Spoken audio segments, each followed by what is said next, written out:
ನಮಸ್ತೆ ಗೆಳೆಯರೆ, welcome back to YouTube channel. ಬೆಂಗಳೂರಿನಲ್ಲಿ 11 ಇಂದಿರಾ ಕ್ಯಾಂಟೀನ್ಗಳನ್ನು ಸ್ಥಗಿತಗೊಳಿಸಿದ್ದಾರೆ. ಅದು ಬಿಲ್ ಪಾವತಿ ವಿಳಂಬದ ಕಾರಣಕ್ಕೆ. ಹೌದು, 2 ವಾರಗಳಿಂದ ಬಿಲ್ ಪಾವತಿ ಮಾಡದ್ದರಿಂದ ಬೆಂಗಳೂರು ನಗರದಲ್ಲಿರುವ 11 ಇಂದಿರಾ ಕ್ಯಾಂಟೀನ್ಗಳನ್ನು ಸ್ಥಗಿತಗೊಳಿಸಿದೆ.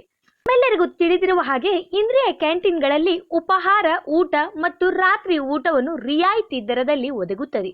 ಏಜೆನ್ಸಿಗಳಿಗೆ 40 ಕೋಟಿ ಬಿಲ್ಲನ್ನು ಬಿಬಿಎಂಪಿ ಪಾವತಿಸದ ಕಾರಣ ಕಾರ್ಯಾಚರಣೆ ನಿಲ್ಲಿಸಿದ್ದಾರೆ ಎಂದು ಹೇಳಲಾಗಿದೆ. ಆ 11 ಇಂದಿರಾ ಕ್ಯಾಂಟೀನ್ಗಳು ಯಾವುವೆಂದರೆ ಬಿಬಿಎಂಪಿಯ ದಕ್ಷಿಣ ವಲಯದಲ್ಲಿರುವಂತಹ ಬಸವನಗುಡಿ, ವಿವಿಪುರ ಮತ್ತು ಬೈರಸಂದ್ರ, ಜಯನಗರ, ಆಡುಗೋಡಿ, ಈಜಿಪುರ ಮತ್ತು ಸಿದ್ದಾಪುರದಲ್ಲಿರುವ ಇಂದಿರಾ ಕ್ಯಾಂಟೀನ್ಗಳು ಬಂದ್ ಆಗಿವೆ.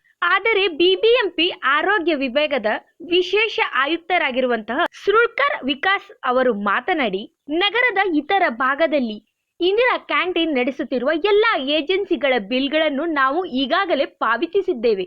ಆದರೆ ದಕ್ಷಿಣ ವಲಯದ ಏಜೆನ್ಸಿಗಳು ನಾಗರಿಕರಿಗೆ ಒದಗಿಸುವ ಆಹಾರಕ್ಕಿಂತ ಹೆಚ್ಚಿನ ಮೊತ್ತದ ಬಿಲ್ ಸಲ್ಲಿಸುವುದರಿಂದ ಹಣ ಪಾವತಿ ಮಾಡಿಲ್ಲ ಎಂದು ಹೇಳಿದ್ದಾರೆ. ಧನ್ಯವಾದಗಳು.